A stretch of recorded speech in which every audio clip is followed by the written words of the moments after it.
What's going on, y'all, and welcome back to yet another Football Draft Friday. Today, we're going to be talking about the running back out of Alabama, Najee Harris, a guy who, was an absolute stud and draws a lot of comparisons to another former running back from Alabama, Derrick Henry. And so I'll get into the tape and show you why it is he draws those comparisons, if those comparisons are accurate, and what I think Najee Harris could do in the NFL there at that next level.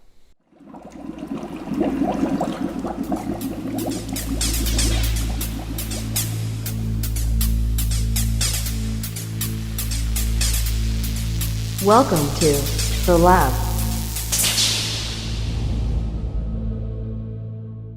So Harris is one of the best running backs in this draft class. When you talk about from a running standpoint, there is not a single running back who is better than Najee Harris. Najee Harris is the best balance. Najee Harris is the hardest runner. It's the hardest to bring him down. You know, there are people who talk about how he has a very upright running style, which isn't great. But, he's just so good at running the ball. He's got great vision. Najee Harris has a lot of things that are going to make him really, really good, or that could make him really, really good at the next level. The problem is he wasn't used much as a pass catcher. And in today's NFL, that's really important for running backs to have. Now, granted, since the season, he's had his pro day. And at his pro day, they had him run some routes. He looked pretty good catching the ball. But, you can only take so much into account when they're in shorts and shirts because they should look good whenever they're not in pads and don't have any defense. So I'll go ahead and get into the tape here and show you guys exactly what it is about Najee Harris that I like and what it is that I have concerns about. All right, getting into the film here for Najee Harris. Harris, obviously coming out of Alabama, is by a lot of people's standards the number 2, if not the number 1 running back in this draft class. I don't completely agree with number 1. Number 2, I can definitely hear the argument for. I currently have him at number 3. I like Kenneth Gainwell a little bit more just because of the style of running back that he is. Najee Harris, a little bit more of an old school style in today's NFL. I want a running back who can really catch the ball as well as run the ball. I think that's as important as anything. Najee Harris as a pass catcher is not super good, and we'll get into all of that, what he's so good at, and what are some things that Najee Harris needs to improve upon in order to become a complete and overall running back. I will show some clips of the Alabama game against Ole Miss as well as against another couple schools, and we'll just get into showing what Najee Harris does well, what he does poorly, but we like to start on a positive note. We start with the good stuff every single time because you just want to start on a good note. That's just how you want to do it, and so we're going to start with Najee Harris, talking a little bit about some of the things he does well, and a lot of that is with his power and balance. So I'll go ahead and get started here. This first run, he doesn't pick up very many yards, but you can just see how he keeps those legs churning. I'll go back a little bit. That's power right there. That is pure power, and that's just impressive. And one of the things Najee Harris does so well, he will be ridiculously good on the goal line. He runs exactly like Derrick Henry. That's the best comparison. He's going to be the ultimate goal line running back, and he'll be almost unstoppable on the goal line. If you've got first and goal, you will get a touchdown if you give the ball to Najee Harris 4 times in a row. Guarantee it, every single time. That's where he is so good. Here's another run that I think he does a really good job of displaying this. Look at that power. Look at that power. He drags the guy. All right, let's see how far number 20 is draped on him. Number 20 grabs on here at the 32-yard line. All right. Najee Harris drags him until he makes it all the way to the 35-yard line. He grabbed on at the 27-yard line, went to the 35-yard line, unless it's the opposite. But whatever the case, he went 7 yards with the guy draped on him. That's ridiculous. And that's just something you get with Najee Harris with that lower body strength and with the power running style that Najee Harris has. He's going to be able to do that. He'll be able to turn runs that should be, only 2 or 3 yards into 5 or 6 yards, and he'll be able to pick up that yard or two every time that you need it. Another thing that he does so well is keep his balance. Look at that spin move. It's not easy to just stay focused. It almost makes me wonder if he took dance lessons because, when dancing, you learn how to spot, you learn how to spin like that. Najee Harris, he absolutely hit that spin move perfectly, stayed on his feet, picked up an extra 5 yards just because he managed to do that. That's just impressive. Now we're going to start getting into a little bit of where, there's still going to be some stuff that he does well, obviously, because Najee Harris is a phenomenal prospect, but we're going to start getting into some of where his problems lie. And, as you may have guessed, that lies within his speed. Najee Harris just is not a particularly fast running back, which isn't a huge problem.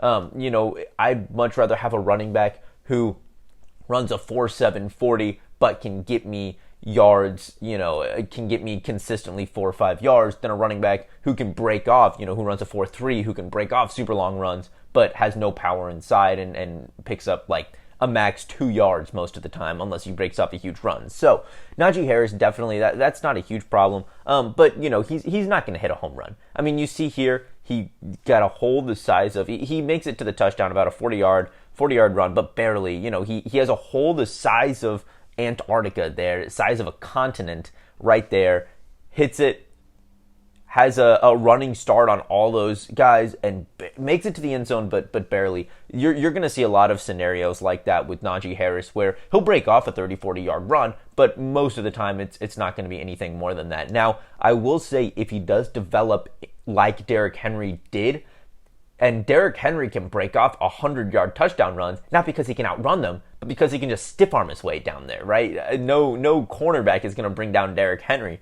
And, there's a possibility for Najee Harris to be able to break off long runs. So, again, not a huge problem. We're going to go ahead and look at some other long runs that he has. Right here, another long run, another 40-yard run. That's a great run. You take that every day. You'll have one more right here. Oh, this one, no. This one, he makes it to the end zone. There he outruns the defense. Najee Harris is not going to run a 4.7 40, I should clarify. Najee Harris does have some speed. He absolutely does. It's just nowhere in the vicinity of Travis Etienne or a lot of the other running backs in this draft class. But he's also got more power than all of them combined. So Najee Harris definitely has enough speed to be a successful running back in the NFL, no doubt in my mind. Now here is where his real issue lies in my mind, and why I have him at number 3, and that's his ability to catch the ball. Right? He can catch little screens out of the backfield. I think last year at Alabama, I'm not sure how many receptions he had, but it wasn't all that many. And Najee Harris is not going to be someone you can split out wide. And when I look at a lot of running backs and what I want to see from the running back position, I want someone who you can split out wide, who you can do a lot more with than just catch little passes from the back of the end zone, from behind the line of scrimmage, little screen passes. But again, Najee Harris can do that a little bit, but he's not going to develop into a route runner. And that's where I think there's some, in today's NFL, that limits his ceiling in my mind, just because it takes, in order for him to become a Derrick Henry level running back, I mean, that's just such a high bar to be able to hit in today's NFL. He has to have that much power and that good of balance. He needs to be that big, that fast. And though I think Najee Harris could absolutely get there, I trust Travis Etienne and Kenneth Gainwell to work out more in today's NFL than I do Najee Harris. Though I do expect him to be a good running back in the NFL. There's some excellent balance. I mean, that's athleticism right there. That he's got great athleticism. He really does. Najee Harris is going to be a good running back. Here we see it again. Hands not supernatural. You see how he traps it both those times. He trapped the ball against his body. Doesn't have supernatural hands, but it works for him. And there we go. I mean, just look at that balance. Look at that balance. If I were to say what his strengths are, number 1 and number 2 are power and balance, far and away. And those are both phenomenal. I mean, look at this. Look at this right here. Look at this. His knee didn't hit the ground. He went completely upside down. That's ridiculous. Power balance, far and away, number 1, number 2. And he's got the best power and balance out of any running back in this draft class. He does. Now, the speed is obviously much lower. His vision is overall pretty good. There are a few moments where I don't think he has phenomenal vision, but overall his vision's pretty good. Speed could definitely, is good enough for a running back, especially the type of running back he is. Where I really have an issue is his upside in the pass game just isn't there, and that's why he's number 3 on my board. Currently, I have Harris at number 2 among my running backs. I had him at number 3 for a little bit just because I really like Kenneth Gainwell out of Memphis. Gainwell is probably the best pass-catching running back in this draft class. However, with Harris, since that pro day, Harris showed that he did have some natural hands. He did have some route running ability. He just wasn't allowed to use it at Alabama. So I bumped him up a little bit since I think his ceiling as a receiver is higher than I originally thought. And that's so important in this draft class. You look at where could he go and in the NFL draft and what could that have to do for his fantasy value in his rookie season. I think the first place to look and the earliest I see him going is at number 23 to the New York Jets. If he goes to the Jets, he is immediately the starter, the clear starter. Nobody in his way, nobody going to take touches from him. Now, we'll see how much they use him in the pass game. That's the only way or reason that I could see you being a little bit lower on him, even though he could be used in the pass game. It seems like from what I saw at his pro day, he wasn't at Alabama. He might not be with the Jets, so that could limit his ceiling a little bit. However, if he goes to the Jets, he's the clear starter and should be drafted in fantasy drafts as at least an RB2. The next place he could go is the Pittsburgh Steelers. They're at 24, one spot below the Jets. I don't think the Steelers will take a running back in the first round. However, he could absolutely end up there. And if they decided to, Najee Harris could very well be the running back that they go with. James Conner is not going to come back. So they really need someone there. Again, just like with the Jets, if he goes to the Steelers, expect him to be the bona fide number 1 running back there, and he would be very fantasy relevant and should be drafted as an RB2, if not an RB1. Depends on kind of what we see in training camp, what we see in the preseason, and kind of where we expect that to be. Now, a couple other landing spots for him there in the first round, the Buffalo Bills at 30. They have Zach Moss. I personally expect them to stick with Zach Moss and for Zach Moss to be a really good running back and an absolute steal in fantasy drafts. But they could decide to go and grab a running back there at 30. Najee Harris would be right there. It would be a perfect fit there. If Najee Harris goes there, though, I'd be a little bit more hesitant just because I'm not sure what size role he could carve out with both Devin Singletary and Zach Moss also there. But chances are he'd be the number 1 back, even if it would be a committee. So if he goes to the Bills, I'm probably not drafting him in the RB2 range. That drops him, that drops Zach Moss, and that drops Devin Singletary quite a bit. The last spot in the first round that I think he could go is at number 32 to the Tampa Bay Buccaneers. They did just re-sign Leonard Fournette. They still have Ronald Jones. However, I could see them there grabbing Najee Harris or Travis Etienne. If they grab Najee Harris, I do not even know what to make of his fantasy value in that case. Leonard Fournette, Ronald Jones, Najee Harris, all 3 of them there. I wouldn't touch a single one of them in fantasy drafts if that was going to be where he would end up. Not unless we get a pretty clear picture of what it's going to look like next season, coming out of training camp, coming out of the preseason. Aside from that, I'm really not drafting Najee Harris in fantasy drafts if he goes to the Buccaneers there. Moving down a bit into the second round, you've got obviously the Jets there at 34. That'd be, obviously, I talked a bit earlier about how that would be a good spot. Then at 35, you have the Atlanta Falcons. They do not have a running back. They signed Mike Davis. They have Ito Smith. They're still missing a big running back. If Najee Harris goes there, he again would be the clear number 1 running back in that offense. And I would be drafting him as an RB2. Absolutely, no question.